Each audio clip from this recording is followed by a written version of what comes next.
हर साल अमेरिका में gun violence के कारण करीब 40,000 लोगों की जानें जाती है। डोनाल्ड ट्रंप की जान ऑलमोस्ट जाने ही वाली थी इस गन वायलेंस के कारण, जहां अमेरिका में लोगों को सेमी ऑटोमेटिक राइफल काफी आसानी से मिल जाती है। पर डोनाल्ड ट्रंप का असैसिनेशन अटेम्प्ट कोई मिराकल से कम नहीं था।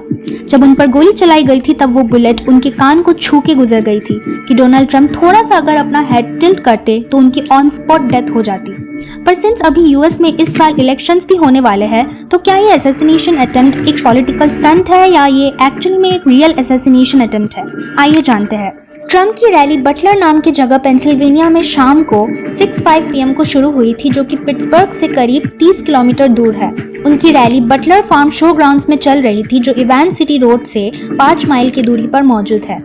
डोनाल्ड ट्रंप को शूट किया गया था थॉमस क्रुक के द्वारा, जो कि काफी ज्यादा स्मार्ट निकला क्योंकि उन्होंने अपने वैन को लॉरेंस एवेन्यू में पार्क किया था, जिसकी वजह से वो पुलिस और सीक्रेट सर्विस ऑफिसर्स की इन्वेस्टिगेशन से बच निकला। थॉमस क्रुक 20 साल का लड़का था जिसने ये असैसिनेशन अटेम्प्ट करने की कोशिश की, पर वो फेल हो गया।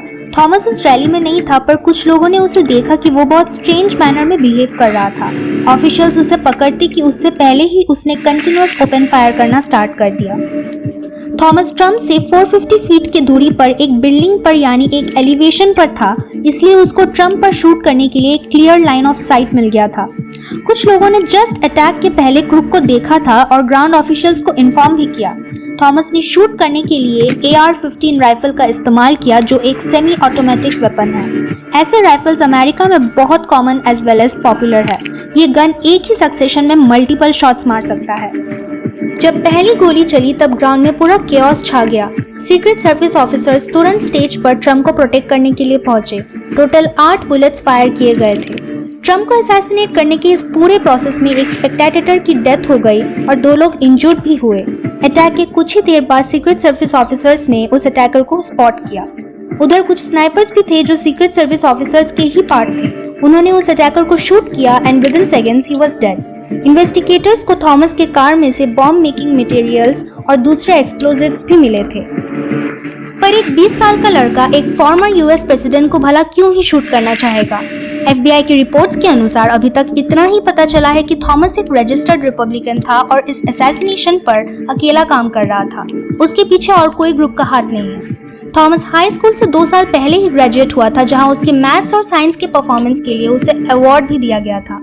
FBI उसके सोशल मीडिया को इन्वेस्टिगेट कर रही है, पर कुछ मिला नहीं है अभी के लिए। FBI के उसके कुछ क्लासमेट्स को पूछने पर पता चला कि क्रुक एक आउटकास्ट किड था, मतलब कि वो हमेशा अकेला रहता था और उसे हमेशा बुली किया जाता था। ये अटैक होने पर ट्रम्प के अलाइज डेमोक्रेट्स को ऑलरेडी ब्लेम कर रहे हैं। और रही बात जो बिडेन की, उन्होंने इस इन्वेस्टिगेशन को सपोर्ट करते हुए 2 बार प्रेस में कहा कि there is no place in America for this kind of violence और फॉर एनी वायलेंस एवर। दुनिया के सारे वर्ल्ड लीडर्स को ये खबर पता चली है और उन्होंने डोनाल्ड ट्रंप के लिए अपना सिंपैथी शो किया। करेंटली रशिया जो बिडेन के एडमिनिस्ट्रेशन को ब्लेम कर रही है क्योंकि उन्हें लगता है कि ट्रंप पर अटैक करने का एटमॉस्फेयर उन्होंने ही बनाया है। प्राइम मिनिस्टर नरेंद्र मोदी ने भी इस अटैक को कंडेम किया। इस अटैक के साथ ट्रंप की ये एक पॉलिटिकली पावरफुल इमेज काफी वायरल हो रही है, जहां उसके फेस पर खून लगे हैं और उसने अपने फिस्ट को क्लेंच किया हुआ है। यूएस की इलेक्शन एक मोर ड्रामेटिक फेज में जा पहुंची है। इस पूरे इंसिडेंट में बहुत सारे फेलियर्स हुए क्योंकि अमेरिका में ऐसे इलेक्शंस के दौरान ऐसे कई बार प्रेसिडेंट्स पर रैलीज में ऐसे अटैक्स हुए हैं, जिसकी वजह से सिक्योरिटी काफी स्ट्रांग रखी जाती है। पर इसके बावजूद थॉमस शूट कर पाया। प्लस कुछ लोग कह रहे हैं कि जहां पर थॉमस खड़ा था शूटिंग के टाइम, वो एरिया सिक्योरिटी चेकिंग एरिया के पेरीमीटर से बाहर था।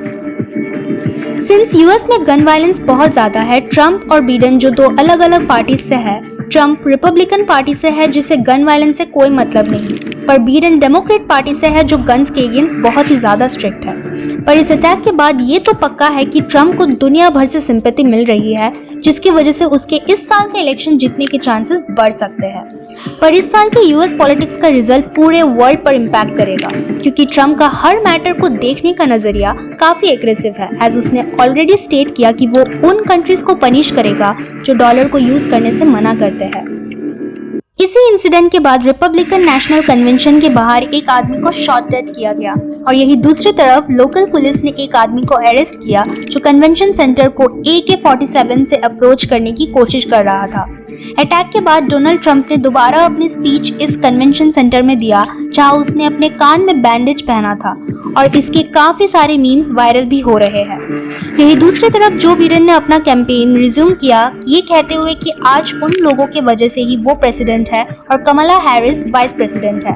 उन्होंने साथ ही में ये भी हिंट दिया कि कमला हैरिस भी यूएस प्रेसिडेंट हो सकते हैं। यूएस नेशन इस अटैक के बाद और भी ज्यादा वायलेंस से डरे हुए है। ऑल्दो वहाँ रिप्रेजेंटेटिव डेमोक्रेसी है तो ये ट्रम्प के लिए वोट्स लेने में एक फायदा हो सकता है। पर इसी के साथ थॉमस का एक्चुअल मोटिव क्या था ये एफबीआई अभी भी ढूंढ रही है। पर मुझे नहीं लगता कि ये एक पॉलिटिकल स्टंट होगा, क्योंकि कोई लीडर क्यों ही सिर्फ वोट और सिंपैथी लेने के लिए खुद पर अटैक करवाएगा। पर अंदर की बात कोई नहीं जानता, ये तो एफबीआई के बताने पर ही पता। अगर आपको ये वीडियो इन्फॉर्मेटिव लगी तो जुड़े रहिए ऐसे और भी कई सारे इंटरेस्टिंग इन्फॉर्मेशंस के लिए और चैनल को लाइक, शेयर और सब्सक्राइब करना ना भूलिएगा।